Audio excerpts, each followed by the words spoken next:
My dear student, আশা করি সব ভালো আছো, ভালো থাকো কামনাই করি। আমি আলমগীর হোসেন মজুমদার এমএসসি। আজকের ক্লাসে সবাইকে স্বাগতম। আজকের ক্লাসটি আমরা জ্যামিতি সংক্রান্ত উপপাদ্য নিয়ে আলোচনা করব। অবশ্যই ভিডিওটি না টেনে শেষ পর্যন্ত দেখলেই তুমি ভালোভাবে এই ক্লাসটি বুঝতে পারবে।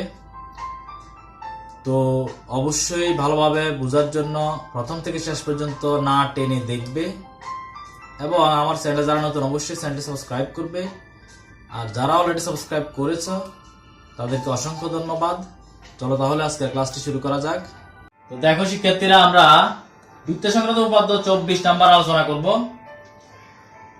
তো বিষয়টি দেখো, আমাদের উপপাদ্যের মূল যে কথাগুলো, চতুর্ভুজের বিপরীত দুটি বিপরীত কোণ যদি সম্পূরক হয় তাহলে দেখা যায় বিন্দু চারটি সমবৃত্ত, অর্থাৎ চতুর্ভুজের যে চারটি বিন্দু হয় চারটি বিন্দু সমবৃত্ত হবে।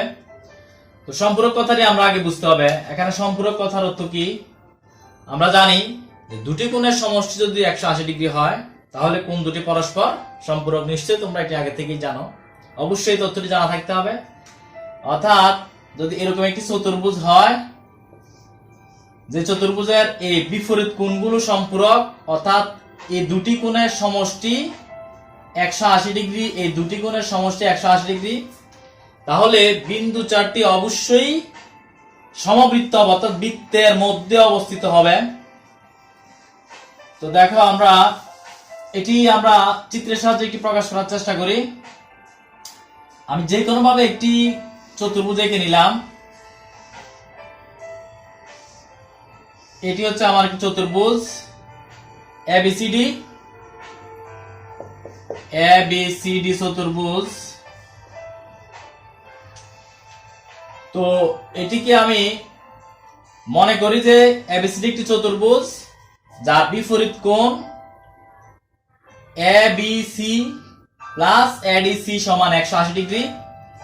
তাহলে এই এবিসিডি বিন্দু চারটি সমবৃত্ত হবে।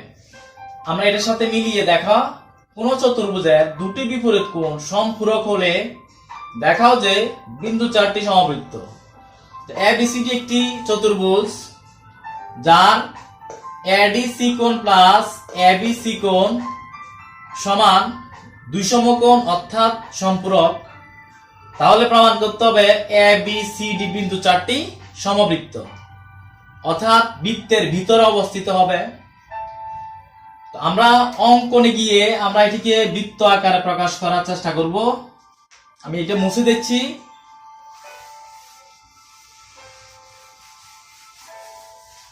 তারপর দেখো, পরের চিত্রটি এটি জাস্ট আমি বোঝানোর জন্য এই চতুর্ভুজটা অঙ্কন করেছি।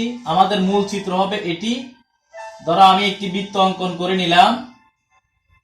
তোমরা অবশ্যই পেন্সিল কম্পাস দিয়ে বৃত্ত অঙ্কন করবে। ধরো এ হচ্ছে সেই চতুর্ভুজ, আমি বৃত্তের ভিতরে অঙ্কন করে নিলাম। এই হচ্ছে সেই চতুর্ভুজ এ বি সি ডি। এই হচ্ছে সেই চতুর্ভুজ। এখন এখানে অঙ্কনে আইসা বলবো, দেখো শিক্ষার্থীরা, বিশ নির্বাচন আমরা প্রমাণ আলোকে অর্থাৎ প্রশ্নের আলোকে আমরা লিখে নেব।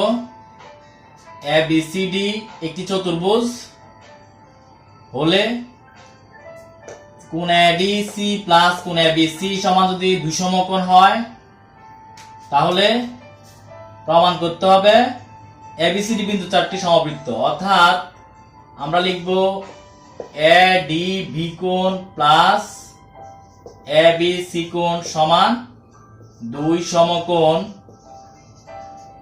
সুতরাং প্রমাণ করতে হবে এবিসিডি বিন্দু চারটি সমবৃত্ত। এটি প্রশ্নের আলোকে আমরা লিখে নিতে পারবো। তারপর দেখো, আমরা অঙ্কনে গিয়ে আমরা কিছু কথা বলতে হবে।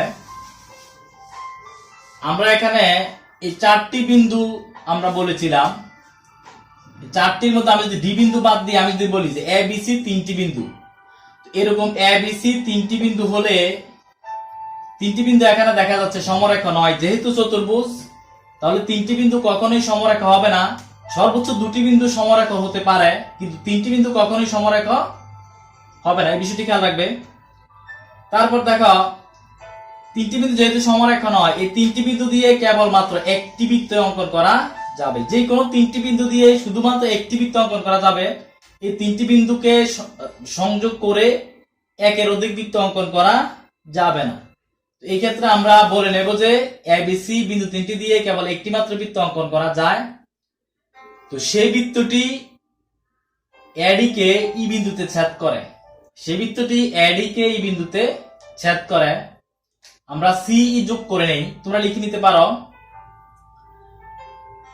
এবিসি বিন্দু তিনটি সমরেখ নয়, অর্থাৎ সমরেখা একই রেখায় অবস্থিত নয় আর কি, সমরেখ নয়। তাহলে এই বিন্দু তিনটি দিয়ে একটি মাত্র বৃত্ত অঙ্কন করা যাবে, একটি মাত্র বৃত্ত অঙ্কন করা যাবে। তো সেই বৃত্তটি এই এডি রেখাকে ই বিন্দু ছেদ করে। এডি রেখাটি আমি এটাকে বৃত্তের বাইরে চিন্তা করে নিয়ে নিলাম, কারণ আমি এবিসি এই তিনটা বিন্দুতে একটি বৃত্ত অঙ্কন করেছি। তোমরা নিশ্চয়ই বুঝতে পারতেছো, এবিসি তিনটা বিন্দুতে আমি এই বৃত্তটা অঙ্কন করেছি, যেটির ডি বিন্দুকে আমি চিন্তা করে নেই। এই তিনটি বিন্দু দিয়ে যে বৃত্ত অঙ্কন করা হয় সেটি এডি রেখাকে ই বিন্দু ছেদ করে। আমি সিই যোগ করে নিব, সিই যোগ করি।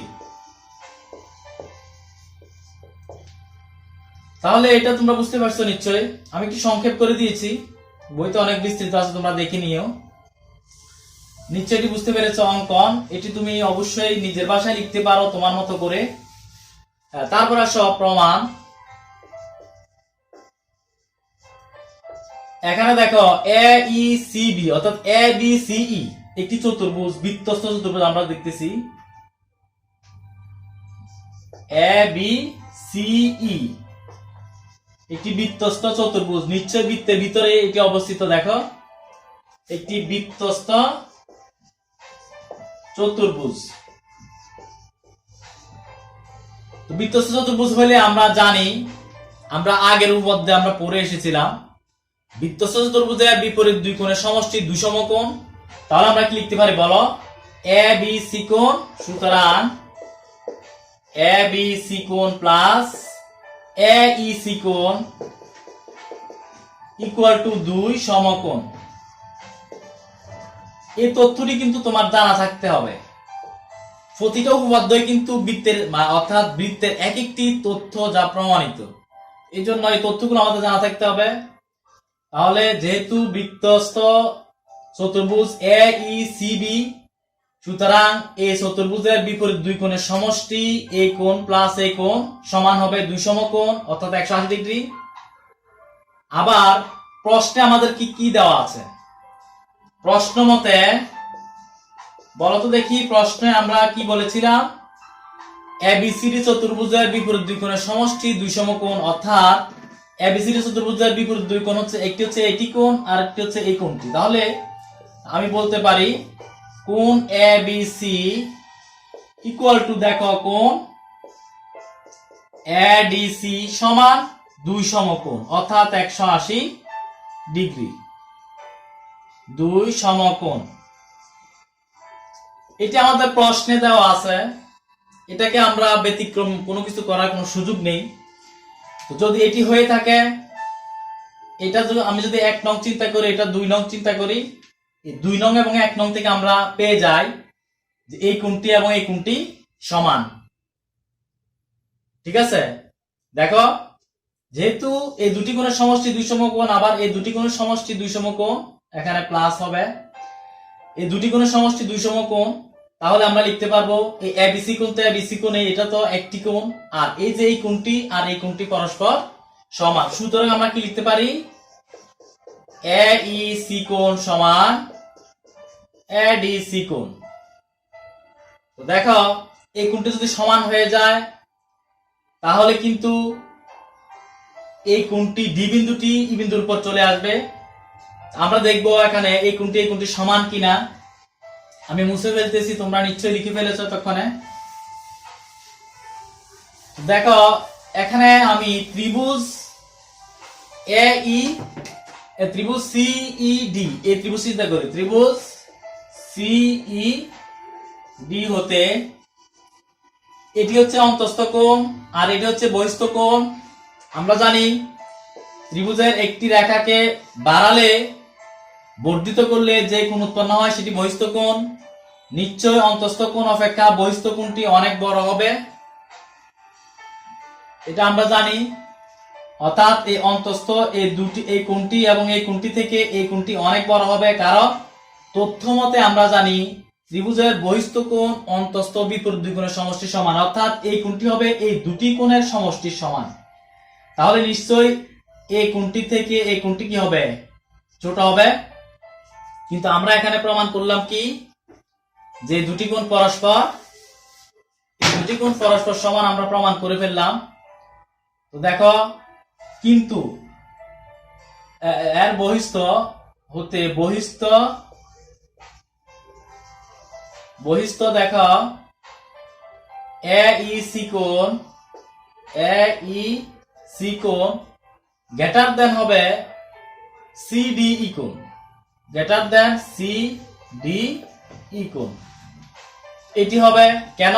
কারণ আমরা জানি ত্রিভুজের অন্তস্থ কোণ বহিস্থ কোণের থেকে বড় হবে, অর্থাৎ ত্রিভুজের বহিস্থ কোণটি হবে অন্তস্থ বিপরীত দুই কোণের সমান, অর্থাৎ এই কোণ এবং এই কোণ যোগ করলে হবে এই কোণের সমান। তাহলে যেহেতু এই দুটি কোণের সমষ্টি হবে এই কোণের সমান, তাহলে এই কোণটি অবশ্যই এই কোণটি থেকে ছোট। তাহলে আমরা লিখতে পারি AIC কোণ গ্রেটার দেন CDE কোণ। তো যেহেতু এটি সত্যটি মানে না, তো সেজন্য আমরা বলতে পারি যে ডি বিন্দুটি অবশ্যই এটির উপর পড়বে, যেহেতু আমরা প্রমাণ করে আসছি অলরেডি। আমরা কি প্রমাণ করে এসেছি? AEC কোণ সমান CDE কোণ, আমরা এটা প্রমাণ অলরেডি করে এসেছি, অর্থাৎ ADC কোণ। সুতরাং আমরা লিখতে পারি যে ডি বিন্দু কখনোই এই বৃত্তের বাইরে অবস্থিত নয়। যদি হয়ে থাকতো তাহলে এটাই আমাদের প্রমাণিত হতো, কিন্তু আমাদের প্রমাণিত হয়ে গেল এটি, অর্থাৎ AEC কোণ সমান CDE কোণ। তাহলে AEC কোণ সমান সমান CDE কোণ। এই CDE কোণকে আমরা ADC কোণ লিখতে পারি, ইকুয়াল ADC কোণ। তাহলে ADC কোণ আর CDE কোণ কিন্তু একই কোণ। একটি কোণকে আমরা জানি যে একটু পরিবর্তন করে বলা যায়। তো সেই ক্ষেত্রে আমরা যেহেতু এই দুটি কোণ পরস্পর সমান, তাহলে এটি এই ই বিন্দুর উপর পড়বে, অর্থাৎ ডি বিন্দু অবশ্যই ই বিন্দুর উপর অবস্থিত যদি হয়ে থাকে, তাহলে এই ডি বিন্দু যদি ই বিন্দুর মধ্যে চলে আসে, তাহলে অবশ্যই ABCD সমবৃত্ত। সুতরাং ABCD বিন্দু চারটি, CD বিন্দু চারটি সমবৃত্ত। তো নিশ্চয়ই এটি তোমরা বুঝতে পেরেছ। আসলে এই সংক্রান্ত সৃজনশীল বোর্ড পরীক্ষায় চলে আসে। আমরা উপপাদ্য 17 থেকে 24 পর্যন্ত শেষ করলাম, 25 নাম্বার বাকি আছে। আমরা এই নেক্সট ক্লাসে 25 নাম্বারটা দেখানোর চেষ্টা করব। তো আশা করি আজকে ক্লাসটি বুঝতে পেরেছ। তো ভালো থাকো, দেখা হবে নতুন কোনো ক্লাসে। আল্লাহ হাফেজ।